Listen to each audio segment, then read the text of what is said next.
ओ भाई, खेसारीलाल यादव जैसा पूरे भोजपुरी इंडस्ट्री में किसी का भी बॉडी नहीं है। जी हाँ, एकदम सही सुन रहे हो आप लोग, किसी का भी नहीं। जैसे कि आप लोग देख सकते हैं कि खेसारीलाल यादव अपने अपने इस बॉडी को इस तरह दिखा रहे हैं, और दिखाया भी क्यों नहीं, क्योंकि भाई जिसके पास बॉडी रहेगा वही दिखाएगा ना।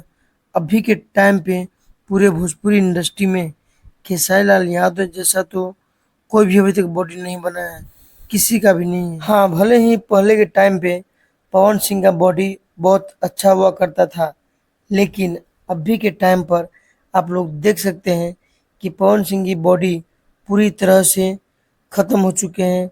मतलब बिल्कुल भी अच्छा नहीं लग रहा है, अपने बॉडी पर काम करना ही छोड़ दिए हैं। तो ऐसे में कैसे चलेगा, क्योंकि एक सुपरस्टार का ऐसा बॉडी शोभा बिल्कुल नहीं देता है। ठीक है, बाकी आप लोग मेरे बात से सहमत है कि नहीं, ये प्लीज़ कमेंट बॉक्स में ज़रूर बताइए। और आप लोग ये भी बताइए कि आप लोग फैन किसका है, सबसे बड़ा वाला फैन किसका है, मतलब पवन सिंह का या खेसारीलाल यादव का, ये भी कमेंट बॉक्स में ज़रूर बताइए। बाकी ये वीडियो पसंद आया है तो एक लाइक करके चैनल को सब्सक्राइब जरूर कर लीजिए। तो फिर मिलते हैं किसी नेक्स्ट वीडियो में, तब तक के लिए जय हिंद, जय भारत। आप लोग अपना ख्याल रखिएगा।